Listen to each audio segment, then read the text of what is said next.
محترم بزرگوں اور دوستوں، میرے دینی اور ایمانی بھائی، ہم جس دور سے گزر رہے ہیں یہ دنیا کا ترقی یافتہ دور کہلاتا ہے۔ قدم قدم پر اس کا مشاہدہ بھی ہوتا ہے اور خود ہم اپنی زندگی میں بھی اس کے تجربات کر رہے ہیں۔ پہلے جو چیزیں حاصل کرنا مشکل ہوا کرتا تھا اب وہ بالکل آسان ہو گیا ہے۔ مختصر سے سفر کرنے کے لیے بھی پہلے بہت کچھ سوچنا پڑتا تھا، بہت سارے انتظامات کرنے پڑتے تھے، لیکن اب لمبا سفر بھی آسانی کے ساتھ آدمی کر لیتا ہے۔ ہوائی جہاز فضاؤں میں سفر کر رہے ہیں، پانی کے جہاز بھاری بھرکم لوہے کے ساتھ ملکوں کے سامان ایک جگہ سے دوسری جگہ منتقل کر رہے ہیں۔ بات کرنا نہایت آسان ہو گیا ہے۔ پہلے کسی کے انتقال کی خبر بھی آدمی کو گھوڑوں پر کسی کو بٹھا کر یہ دوسری سواریوں کے ذریعے سے بھیجنی پڑتی تھی۔ اب لمحے بھر میں یہاں بیٹھا ہوا آدمی دنیا کے کسی بھی خطے اور کونے میں کوئی بھی خبر کو آسانی پہنچا سکتا ہے۔ اسی لیے اب آج کل کہا جاتا ہے کہ گلوبلائزیشن کا دور ہے۔ پوری دنیا ایک ولیج اور گاؤں کے مانند ہو گئی ہے، سب کچھ لمحے بھر میں میسر ہے۔ آدمی اگر یہاں بیٹھا ہوا چاہے کہ ممبئی نہیں بلکہ دوسرے ملک کا سامان بھی مجھے یہاں مل جائے تو وہ آرڈر کرتا ہے اور ڈلیور ہو جاتا ہے۔ یہ سب کچھ ہم نظارے کر رہے ہیں اس ترقی یافتہ دنیا میں، اور آگے جو کچھ ہوگا اس کو آنے والی نسلیں دیکھیں گی، اور جو کچھ ہم سن رہے ہیں آج کل کے آئندہ چل کے کیا ہوگا وہ بہت سی مرتبہ انسان کو ناممکن لگتا ہے، لیکن اگر اللہ تعالیٰ نے چاہا تو وہ سب کچھ ہوگا۔ جیسے پچھلے سالوں میں ہمیں یہ سب ناممکن لگتا تھا، جو کچھ آج کل ہم خود تجربہ کر رہے ہیں اور مشاہدہ کر رہے ہیں۔ دنیا ہر لحاظ سے ترقی کی بلندیوں کو چھو رہی ہے اور ہم بھی اپنی زندگیوں میں آسانیاں دیکھ رہے ہیں، لیکن جو چیز موجودہ دور میں ایک مسلمان کے لیے اور ایک مومن کے لیے نہایت اہمیت کی حامل ہے، پچھلے سالوں کے مقابلے میں اور پچھلے زمانے کے مقابلے میں موجودہ دور میں وہ چیز جو ہر زمانے میں اہمیت کی حامل تھی اب پہلے سے زیادہ اہمیت اختیار کر چکی ہے۔ جناب نبی کریم صلی اللہ علیہ وسلم نے بھی اپنے زمانے میں اپنی زندگی میں اس چیز پر بہت توجہ دی، اور یہ ایک ایسا مسئلہ ہے جو ہر ایک کی زندگی سے براہ راست متعلق ہے۔ نبی کریم صلی اللہ علیہ وسلم نے زندگی کے ہر لمحے پر اور ہر پہلو سے ہماری رہنمائی کی، ہماری خبرگیری فرمائی، اور حضور اکرم صلی اللہ علیہ وسلم نے وہ بہترین اصول و ضابطے ہمیں عطا فرمائے کہ جس کی وجہ سے نہ صرف ہماری دنیاوی زندگی آسان ہو جائے بلکہ اخروی زندگی میں بھی ہم کامیاب و کامران ہو جائیں۔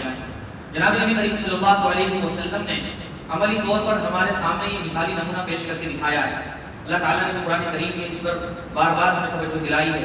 اللہ تعالیٰ فرماتے ہیں کہ تمہارے لیے بہت کچھ ہے دنیا میں، لیکن تمہاری جو اولاد ہے وہ تمہارے لیے نہایت قیمتی سرمایہ ہے۔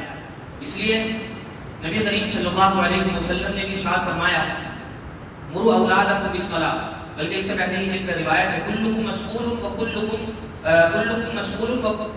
راع وکلکم مسئول عن رعیتہ، کہ تم سب کے سب محافظ ہو، نگہبان ہو، ذمہ دار ہو، تم سے تمہاری ذمہ داری کے متعلق سوال کیا جائے گا۔ اولاد یہ ماں باپ کی نگرانی میں ہوتی ہے، ماں باپ اولاد کے محافظ ہوتے ہیں، ان کے ہر پہلو سے تربیت کرنا، ان کی پرورش پر توجہ دینا، ان کی تعلیم کے لحاظ سے خبرگیری کرنا، یہ سب ماں باپ کے لیے اہم اور ضروری چیز ہے۔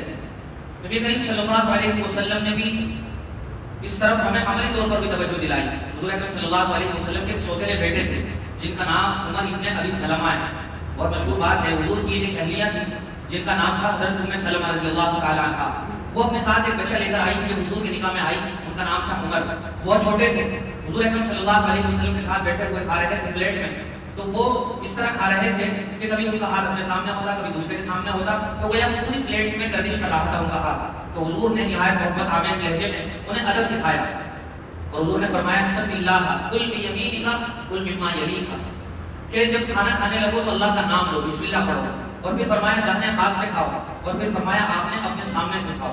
حضور اکرم صلی اللہ علیہ وسلم نے گویا ادب سکھلایا، اور ایک موقع پر آپ نے فرمایا مروا اولادکم بالصلاۃ، کہ تم اپنی اولاد کو نماز کا حکم کرو جب وہ 7 سال کے ہو جائے۔ حالانکہ ہم سب جانتے ہیں کہ سائنسی لحاظ سے یا عمر کے لحاظ سے جب بالغ ہو جائے تو نماز اس وقت فرض ہوتی ہے، لیکن چونکہ نماز کا اسلام میں جو مقام و مرتبہ ہے اسی اہمیت کے پیش نظر حضور نے 7 سال کی عمر میں ہی جب بچہ تھوڑا بہت شعور سیکھ لیتا ہے اور ادب و احترام کے کچھ تقاضوں سے واقف ہو جاتا ہے تو حضور نے فرمایا کہ جب وہ 7 سال کا ہو جائے تو تم اسے نماز کا حکم کرو تاکہ وہ بالغ ہوتے ہوتے اچھی طرح نماز کا پابند ہو جائے، اور بالغ ہونے کے بعد سے مرتے دم تک پھر اس کی کوئی نماز فوت نہ ہو۔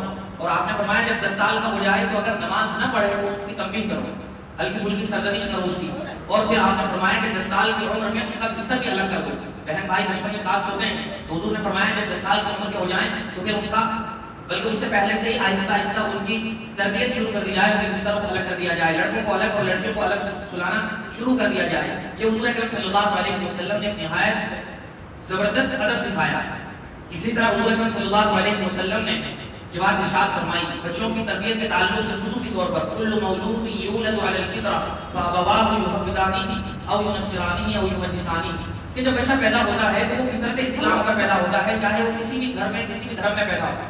اللہ تعالیٰ نے خصوصی طور پر بچے کی سرشت میں یہ بات شامل رکھی ہے کہ وہ اسلامی فطرت پر پیدا ہوتا ہے۔ یہ تفصیلی مضمون ہے اسلامی فطرت میں کیا کیا چیزیں شامل ہیں۔ بہرحال جیسے جیسے بچہ فرمان چڑھتا ہے تو وہ اپنے ارد گرد کا اپنے گھر کا جیسا ماحول دیکھتا ہے اسی روش پر چل پڑتا ہے۔ اس لیے ہم دیکھتے ہیں جو بچہ ہندو دھرم میں پیدا ہوا وہ جیسے پڑھنے لگتا ہے وہ اپنے ماں باپ کو جس طرح کرتے ہوئے دیکھتا ہے، جو ریتی رواج ہے، جو ان کی یہاں کی سنسکرتی ہے، اسی کو ہی دیکھ کے فالو کرنے لگتا ہے۔ لیکن اگر بربط اس کی صحیح رہنمائی کر دی جائے وہ دین اسلام کا پیروکار ہو جائے تو حضور اکرم صلی اللہ علیہ وسلم نے ارشاد فرمایا کہ جیسے جیسے وہ فرمان چڑھتا ہے تو وہ جیسا ماحول پاتا ہے اسی کے مطابق وہ چل پڑتا ہے۔ پھر اس کے ماں باپ اسے یا یہودی بنا دیتے ہیں یا نصارہ بنا دیتے ہیں یا مجوسی بنا دیتے ہیں۔ تو گویا اس بات میں بھی ماں باپ کا طور و طریق، ارد گرد کا ماحول بچے کی تربیت میں نہایت مؤثر ہے، اور اللہ تعالیٰ نے ماں باپ پر یہ عظیم ذمہ داری ڈالی ہے کہ وہ اپنی بچوں کی تربیت پر خصوصی توجہ دیں۔ ہماری زندگی میں بہت سارے کام ہیں، روزانہ کا جو ہمارا شیڈیول ہے وہ بہت ٹائٹ ہے، لیکن ان تمام تر چیزوں کو کرتے ہوئے جو چیز بہت ہی زیادہ اہمیت کے حامل ہے وہ اتنی ہی زیادہ ہماری زندگی میں غفلت اور لاپرواہی کا شکار ہے، وہ ہے بچوں کی تربیت۔ دین اسلام پر اور دینی لحاظ سے ان کی تربیت کرنا جو تقریباً ہماری زندگیوں سے اب خالی ہو چکا ہے۔ حضور نے اللہ تعالیٰ نے فرمایا یا الذین آمنوا قوا انفسکم واہلیکم نارا، اے ایمان والو تم اپنے آپ کو اور اپنے بچوں کو جہنم کی آگ سے بچاؤ۔ جہنم کی آگ میں وہ لکڑیاں نہیں جلیں گی بلکہ وہ انسانوں کو جو جہنمی ہوں گے بطور ایندھن ان کو ڈالا جائے گا۔ صحابہ اکرام میں سے کسی نے سوال کیا کہ یا رسول اللہ ہم اپنے بچوں کو کیسے بچائیں آگ سے؟ تو حضور نے فرمایا کہ ان چیزوں پر انہیں پابند کرو جو اللہ تعالیٰ نے ان چیزوں کا حکم دیا ہے، اور ان چیزوں سے اسے روکو جن چیزوں سے اللہ تعالیٰ نے منع فرمایا ہے۔ اسی طرح قرآن مجید میں دوسرے موقع پر اللہ تعالیٰ نے توجہ دلائی وَأْمُرْ أَهْلَكَ بِالصَّلَاةِ وَاصْطَبِرْ عَلَيْهَا لَا نَسْأَلُكَ رِزْقًا، کہ تم اپنے گھر والوں کو نماز کا حکم کرو، اس میں بچے بھی شامل ہیں، اور ثابت قدمی کے ساتھ انہیں اس پر جماؤ۔ اور ایک موقع پر اللہ تعالیٰ نے حضرت لقمان کے واقعے میں ان نصیحتوں کا ذکر فرمایا ہے جو انہوں نے اپنے بچوں کو کی تھی، اور مشہور رکوع ہے سورہ لقمان کا، یا بنی لا تشرک باللہ۔ حضرت لقمان نصیحت کر رہے ہیں اپنے بچے کو، اے میرے بیٹے، اے میرے پیارے بچے، تم کبھی بھی اللہ کی ذات و صفات میں کسی کو شریک نہ ٹھہرانا۔ پھر ایک دوسری نصیحت فرمائی یا بنی اقیم الصلاۃ وامر بالمعروف وانہی عن المنکر، اے میرے پیارے بیٹے تم ہمیشہ نماز پر قائم رہنا، اچھائیوں کا حکم کرنا، برائی سے روکے رہنا۔ پھر فرمایا یا بنی انہا ان تک مثقال حبۃ من خردل فتکن فی صخرۃ او فی السماوات او فی الارض یأتی بها۔ بچپن سے ہی اس کے ذہن و دماغ میں حضرت لقمان نے یہ بات ڈالی کہ تم جو بھی کچھ کرتے ہو اللہ تعالیٰ کی نظروں سے وہ چیز اوجھل نہیں ہے، یہاں تک کہ اگر وہ رائے کے دانے کے برابر بلکہ اس سے بھی چھوٹی ہے اللہ تعالیٰ اس سے بھی بخوبی واقف ہے۔ اگر تم بند کمرے میں نہیں بلکہ پہاڑوں کی کسی غار میں جا کر بھی کوئی کام کرو تو اللہ تعالیٰ اس سے واقف ہے۔ پھر بہت ساری نصیحتیں ہیں جو حضرت لقمان کی اردو میں موجود ہیں، اس سے بھی ہمیں پتہ چلتا ہے کہ بچپن میں بچوں کو جس روش پر گامزن کیا جائے، جس طرح کا ماحول انہیں دیا جائے، بچے اسی طرز پر چل پڑتے ہیں۔ اسی لیے ہم نے بہت سی مرتبہ سنا ہوگا کہ بچپن انسان کی زندگی کا وہ سنہرا دور ہوتا ہے جس میں ڈالی گئی بنیاد پوری زندگی کا نقشہ طے کرتی ہے۔ بچے کا جو دل ہوتا ہے وہ صاف کاغذ کی طرح ہوتا ہے، جو نقش اس پر بچپن میں بن جائے وہ ساری عمر باقی رہتا ہے۔ جس طرح نرم مٹی کو آسانی سے کسی بھی شکل میں ڈھالا جا سکتا ہے، اسی طرح بچپن میں انسانی شخصیت کو سنوارنا آسان ہوتا ہے۔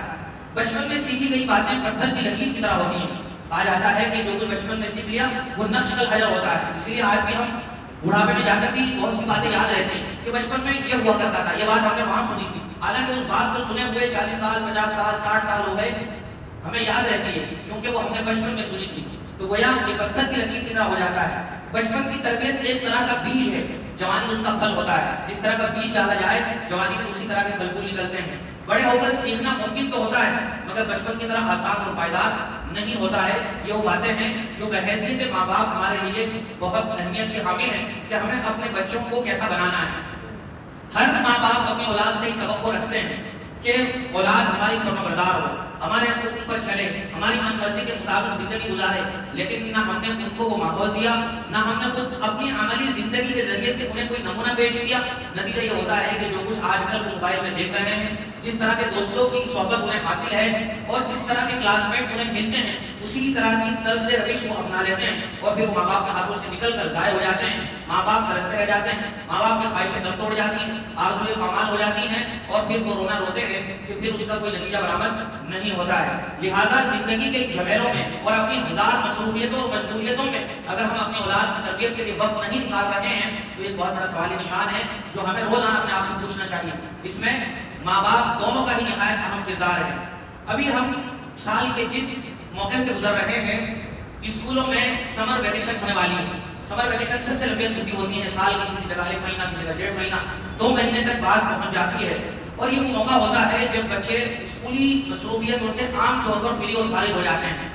تو ایسے موقع کو اگر ہم چاہیں تو بہت آسانی کے ساتھ استعمال کر سکتے ہیں، بچوں کو خاطر خواہ وقت دے کر جو عام دنوں میں ہم ان کی تربیت نہیں کر سکتے، جو چیز انہیں ہم سال کے دوسرے حصوں میں پڑھائی کے دوران نہیں سکھا سکتے، وہ 1.5-2 مہینوں میں آسانی کے ساتھ سکھا سکتے ہیں۔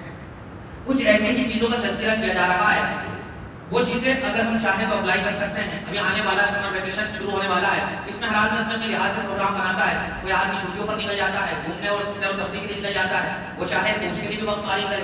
پھر اسی طرح بہت سارے لوگ اپنے رشتہ داروں سے ملاقات کے نکل جاتے ہیں، وہ بھی ضروری ہے، لیکن ہم اپنا نظام الاوقات، ہم اپنا ٹائم ٹیبل کچھ اس طرح کا بنائیں کہ ہم ان سب چیزوں کے لیے بھی وقت نکال سکیں اور بچوں کی تربیت پر بھی اس وقت میں توجہ دے سکیں۔ نمبر 1، بچوں میں اسلامی شعور بیدار کرنا۔ بچوں کو یہ پتہ ہونا چاہیے بچپن ہی سے کہ ہمیں اللہ تعالیٰ نے مسلمان بنایا ہے۔ مسلمان کا مطلب کیا ہوتا ہے؟ ایمان کس چیز کا نام ہے؟ اسلام میں کون سی بنیادی چیزیں ہیں؟ اس بچے کو جس طرح بچہ مختلف چیزوں پر فخر کرتا ہے، کہتا ہے کہ مجھے پراؤڈ فیل ہو رہا ہے، تو بچہ بچپن ہی سے ایسا ہو جائے کہ وہ بحیثیت مسلمان بھی پراؤڈ فیل کرے، اس بات پر فخر کرے کہ اللہ نے مجھے مسلمان بنایا۔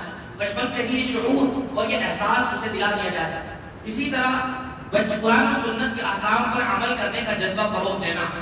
عام دنوں میں بہت کم وقت ہوتا ہے، ماں باپ کو بھی بچوں کے ساتھ وقت گزارنے کا ٹائم نہیں ملتا ہے، لیکن ان دنوں میں ہم انہیں قرآن و سنت کے جو احکام ہیں، موٹے موٹے احکام سکھا سکتے ہیں، نماز کی اہمیت سے ان کو واقف کرا سکتے ہیں، نماز کی اسلام میں کیا فضیلت ہے، کن موقعوں پر انہیں ادا کیا جاتا ہے، اور نماز قضا ہو جائے تو ادائیگی کی کیا شکل ہے، چھوٹے چھوٹے مسئلے انہیں بتا سکتے ہیں۔ اسی طرح قرآن سے گہرا تعلق پیدا کرنا، نازلہ یقین کا آغاز کر سکتے ہیں۔ بہت سارے بچے ایسے ہوتے ہیں عام دنوں میں چاہ کر بھی وقت نہیں نکال پاتے، تو وہ ان 1.5 یا 2 مہینوں میں اچھا خاصا وقت نکال کر قرآن کریم ناظرہ سیکھ سکتے ہیں۔ قرآن کریم ناظرہ پڑھنا آتا ہے تو چند سورتیں یاد کر سکتے ہیں۔ بہت سی مرتبہ تجربہ ہوتا ہے، ہماری جماعت میں جو ساتھی جاتے ہیں تو ان کی عمریں 40 سال 50 سال ہو جاتی ہیں، لیکن انہیں اخیر کی 10 صورتیں بھی حفظ یاد نہیں ہوتی ہیں، الگ طرح سے لے کر سورہ ناس تک بہت سارا وقت وہ یاد کرانے میں لگ جاتا ہے، یاد ہو جاتی ہے تو صحیح پڑھ نہیں پاتے، زبان نہیں پلٹتی ہے، جس طرح جو لفظ ادا ہوتا ہے وہ ادا نہیں ہو پاتا ہے بڑھاپے کی وجہ سے۔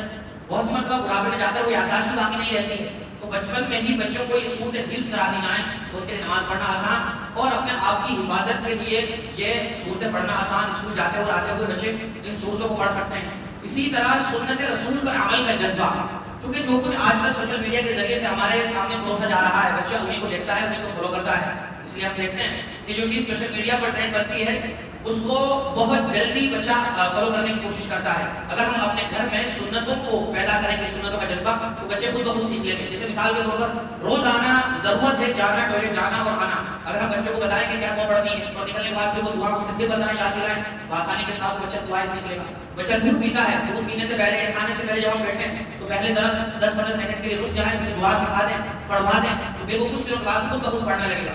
محض یاد رکھنے سے کوئی چیز عمل میں شامل نہیں ہوتی جب تک کہ باقاعدہ اسے پریکٹیکل نہ کیا جائے۔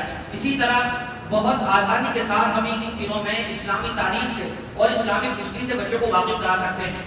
بڑے ہو جاتے ہیں وہ مختلف کورسز کر لیتے ہیں، کوئی پی ایچ ڈی ہو گیا، کسی نے ڈاکٹریٹ کر لیا، کسی نے انجینئرنگ کر لی، کوئی بہت اچھا اپنے میدان کا ایکسپرٹ ہو گیا، لیکن اسلامی تاریخ کے باروں میں 0/0 ہے، کچھ پتہ نہیں ہے اسلامی تاریخ کن ادوار سے گزری ہے، یہ دین ہم تک کیسے پہنچا ہے، کن لوگوں کی قربانیاں ہیں، صحابہ کرام کون ہوا کرتے تھے، کیا کرتے تھے، وہ ایسی موٹی موٹی باتیں بھی معلوم نہیں ہیں، تو بہت اچھا موقع ہے۔ آج کل ذرائع بھی ہیں، موبائل کی دنیا میں یہ سب کچھ موجود ہے، اگر ہم چاہیں کتابیں حاصل کرنا آسان ہے، آن لائن منگائی جا سکتی ہیں، تو ہم انبیاء کے جو واقعات ہیں، اب تو وہ دور بھی ختم ہو گیا جب پچھلے دور میں بوڑھے ماں باپ یا باپ دادا دادی اپنے چھوٹے پوتوں کو بچوں کو واقعات سنایا کرتے تھے، اب تو وہ دور بھی ختم ہو گیا، اب اس ساری چیزوں کی جگہ ایک اکیلے موبائل نے لے لی، تو بڑے ہونے کے بعد بھی اسلامی تاریخ سے کوئی واقفیت نہیں ہوتی ہے. ہم اس وقت کو صحیح معنی میں استعمال کر کے انہیں اسلامی تاریخ سے واقف کرا سکتے ہیں. روزانہ کوئی کتاب لے لیں, ماں باپ میں سے کوئی بھی اردو میں, ہندی میں, انگلش میں بچوں کو پڑھ کر سنائیں. روزانہ کچھ نہ کچھ وقت ہم ضرور اس کے لیے فارغ کریں تاکہ انہیں پتہ رہے کہ یہ دین ہم تک کیسے پہنچا ہے, ہم جس اسلام کو مانتے ہیں اس کی تاریخ کیا ہے, اور انہیں پتہ چلے, احساس ہو, قربانیوں کے بعد قدر ہو. تو یہ ضروری ہے. اسی طرح نماز کی عادت ڈلوانا ان دنوں میں نہایت آسان ہے. کبھی بچہ ظہر میں اسکول میں ہوتا ہے, کئی بچہ عصر کے وقت اسکول میں ہوتا ہے, کبھی نماز قضا ہو جاتی ہے, تو ہم وقت پر نماز کی عادت ڈلوا سکتے ہیں. اسی طرح اچھے اخلاق سکھائیں. اسلامک جو ویلیوز ہیں, اسلامک جو مینرز ہیں, ہم اس کو بچپن ہی سے سکھائیں تو انشاءاللہ نتیجہ یہ ہوگا کہ وہ جیسے جیسے پروان چڑھے گا اسلامی اخلاقی اقدار اس میں اچھی طرح پیوست ہو جائیں گی. بڑوں کا ادب کرنا ہے, اس کے ساتھ کیسے پیش آنا ہے, استاد کا کیا مقام و مرتبہ ہوتا ہے. اب تو کوئی دور بھی نہیں رہا, ورنہ مسجد کے امام کا, مدرسے کے استاد کا ایک زمانے میں جو روب ہوتا تھا, یہ جو مقام و مرتبہ ہوتا تھا, لوگوں کی نظروں میں بہت دور چلی گئی وہ بات. کبھی کبھار ہم دیکھتے تھے اپنے بچپن میں ہی ہمارے استاد گزرے, اگر کوئی بچے کھیل رہا ہوتا تھا, کوئی گلی ڈنڈا کھیل رہا ہوتا تو سارے بچے چھوٹ جایا کرتے تھے. اب تو اگر منع کر دیں تو اوپر سے ہی 5 باتیں اور 5 جوابات موجود ہیں چھوٹے سے بچوں کے ذہن و دماغ میں. بچے وہ گالیاں دیتے ہیں کہ اگر ان کا مفہوم سمجھنے لگے تو 2 منٹ لگ جاتے ہیں. اس نے باپ کی دی ہے یا ماں کو دے کے کس کو دی ہے. تو یہ وہ باتیں ہیں جو اب تقریباً ہمارے معاشرے اور سوسائٹی سے نکل چکی ہیں. ادب و احترام کا وہ جذبہ ختم ہو چکا ہے. وہ ہر آدمی یہ کہنے میں تلا ہوا ہے میں اپنی زندگی میں انڈیپینڈنٹ ہوں. آپ مجھے کون ہوتے ہیں منع کرنے والے, سنویدھان نے مجھے یاد کیا ہے, آپ کون ہوتے ہیں مجھے روکنے والے. حالانکہ وہ آدمی ایک اچھے اخلاق کی تعلیم دے رہا ہوتا ہے, وہ اس کو کسی بات سے منع کر رہا ہوتا ہے. اب تو منع کرتے ہوئے خود عالم کو, مدرس کو بھی ڈرنے لگنے لگا کہ اگر میں اسے کچھ کہوں گا تو کہیں میں ہی اپنی عزت کا جنازہ نہ نکلوا دوں. تو یہ سب وہ چیزیں ہیں جو ہمارے معاشرے سے نکل چکی ہیں. اسی طرح مطالعے کی عادت بچپن ہی سے ہم آسانی کے ساتھ بچوں کے ذہن و دماغ میں ڈال سکتے ہیں. ایک زمانہ تھا کہ بہت ساری کتابوں کی مطالعے کی عادت پڑ جایا کرتی تھی, جس کو ہم سیلف اسٹڈی کا نام دے سکتے ہیں. ایک تو سلیبس کا حصہ جو کتابیں ہوتی ہیں ان کو تو پڑھایا جاتا ہے, لیکن جو آؤٹ آف سلیبس کتابیں ہوتی ہیں ان کو بھی پڑھنا چاہیے, اور خاص طور سے وہ کتابیں جو ہسٹری سے متعلق ہوں, چاہے وہ اسلامی ہو یا یہ دنیا کی ہو, تو ہم روزانہ 10 سے 15-20 منٹ, اور ان دنوں میں چھٹیوں میں اس سے زیادہ وقت ہم نکال کر اپنے آپ کو مطالعے کی عادت ڈلوا سکتے ہیں. اب اس کی جگہ بھی موبائل نے لے لی ہے. مہینہ ہو جاتا ہے ہمیں کوئی کتاب کھولے ہوئے, اور ہماری زندگی میں کتاب کھولنے کے لیے کوئی کچھ وقت ہی باقی نہیں رہا ہے. اسی طرح اب اگر ہم دیکھیں تو صحت پر دھیان دینے کی جتنی باتیں ہیں وہ بھی تقریباً اس کی جگہ بھی موبائل نے لے لی ہے. غیر نصابی جو سرگرمیاں ہیں, ورزش والے جو کھیل ہیں, اس کی جگہ موبائل اور آن لائن گیم لے لی. کوئی بچہ فری فائر کھیل رہا ہے, کوئی لوڈو کھیل رہا ہے, کوئی آن لائن کوئی دوسرا گیم کھیل رہا ہے. حالانکہ اس کی جگہ ہم کچھ وقت نکال کر جائز تقاضوں کو ملحوظ رکھتے ہوئے کرکٹ کھیل سکتے ہیں, بیڈمنٹن اپنے بچوں کے ساتھ کھیل سکتے ہیں. اسی طرح اسکیٹنگ ہے, اسی طرح سوئمنگ ہے, تیراکی ہے, اور بھی کئی طرح کے کھیل ہیں جس کو ہم ورزش کی نیت سے کھیل کر ایک صحیح تربیت ان کی زندگی میں شامل کر سکتے ہیں. لیکن وہ سارا وقت بھی موبائل نے لے لیا ہے. اسی طرح بہت اہم اور ضروری چیز ہے خاص طور سے لڑکیوں کے لیے. لڑکیاں اسکولوں میں جاتی ہیں, ان کو بھی موقع نہیں ملتا ہے, اسکول گئی, ٹیوشن گئی, کوچنگ گئی, تھک تھکا کے وہ بھی سو جاتی ہیں. گھریلو کاموں کے لیے ان کے پاس بھی وقت نہیں رہتا ہے. نتیجہ یہ ہوتا ہے کہ ان کی شادی کا وقت آ جاتا ہے اور وہ نہ سلائی جانتی ہیں, نہ بنائی جانتی ہیں, نہ کڑھائی جانتی ہیں, نہ کھانا بنانا جانتی ہیں. اور پھر بہت سارے واقعات ایسے سننے میں آتے ہیں کہ وہ جب شادی ہو کر دوسرے گھر جاتی ہیں اور جب مطالبہ ہوتا ہے کھانا بنانے کا, ہر جگہ شوہر ایسے نہیں ملتے ہیں کہ آن لائن کھانا آرڈر کر لیا, یا کھانا والی بنانے والی رکھ لی, کپڑے دھونے والی رکھ لی, کپڑے باہر سلوا لیے. ہر لڑکی کو ایسا شوہر مل جائے, خاص ہی کوئی ایسی مثال ملتی ہے. یہ سب لڑکی کو کرنا پڑتا ہے, اور پھر نتیجہ یہ ہوتا ہے کہ جب لڑکی نہیں کرتی ہے تو پھر ساس بہو کے جھگڑے, اور پھر شوہر اور بیوی کے درمیان ناچاکیاں, اختلافات کی وہ گہری خلیج عائد ہو جاتی ہے کہ پھر بات طلاق تک پہنچ جاتی ہے. پہلے بھی اس بات کا اندازہ نہیں تھا, لیکن پچھلے 2 سال سے تقریباً جمعیت علماء ہند کے تحت محکمہ شرعیہ کا ایک شعبہ چلتا ہے جہاں مسلمانوں کے آئینی اور فیملی ریلیٹڈ جو مسائل ہیں انہیں سلجھایا جاتا ہے. نکاح ہے, طلاق ہے, وراثت ہے, اور بھی کئی باتیں. ان میں اس طرح کے جب کیسے آتے ہیں تو اندازہ ہوتا ہے کہ کیا کچھ ہمارے معاشرے میں ہو رہا ہے. تو ماں باپ کے لیے بطور خاص ماں کے لیے ضروری ہے کہ وہ اپنی بیٹیوں کو ان چیزوں سے واقف کرائے, اور اس کے لیے سمر ویکیشن ایک بہترین انتخاب ہو سکتا ہے. اسی طرح ان موقعوں پر ہم رشتہ داروں سے بھی تعارف کرائیں. پہلے تو یہ ہوتا تھا کہ بہت دور کی رشتہ داریاں بھی آدمی پہچانتا تھا کہ یہ میرے دادا کا فلاں رشتہ دار لگتا ہے, میری خالہ کا فلاں رشتہ دار ہے. اب تو بہت قریبی رشتہ داریوں کے لیے بھی آدمی کے پاس پہچان کا وقت ہے, ملنے کا وقت ہے, تو ہم ایسے موقع کو بھی استعمال کر سکتے ہیں تاکہ ہماری اولادیں خاندانی اور جو رشتہ داریاں ہیں ان سے واقف ہو سکیں. اس کے علاوہ اور بھی کئی باتیں ہیں کہ جن باتوں کو ہم اپنا کر اپنے آپ کی زندگی میں بھی اور بچوں کی تربیت میں بھی یہ چیزیں شامل کر کے دنیا اور آخرت کی کامیابی اور کامرانی حاصل کر سکتے ہیں. اس طرح کی بہت ساری باتیں ہیں. کئی چیزیں جو ذکر کی گئی ہیں بسا اوقات یاد نہیں رہتی ہیں, اس اسی لیے ہم اس پروگرام کو ریکارڈ کرتے ہیں تقریر کو، اور بعد میں پھر وہ چینل پر ڈلتا ہے. بہت سارے ساتھی بعد میں پوچھتے ہیں کہ کون کون سی چیزیں تھیں وہ جو ذکر کی نہیں تھی، تو بعد میں وہ ریکارڈنگ کے ذریعے سے آپ حضرات سن سکتے ہیں اور ان کو یاد کر سکتے ہیں، گھر پر سنا سکتے ہیں، تاکہ یہ سب چیزیں ہمارے ذہن و دماغ میں اچھی طرح بےبس ہو جائیں اور جم جائیں. اللہ تعالیٰ مجھے بھی آپ کو بھی عمل کی توفیق نصیب فرمائے. واخر دعوانا الحمدللہ رب العالمین.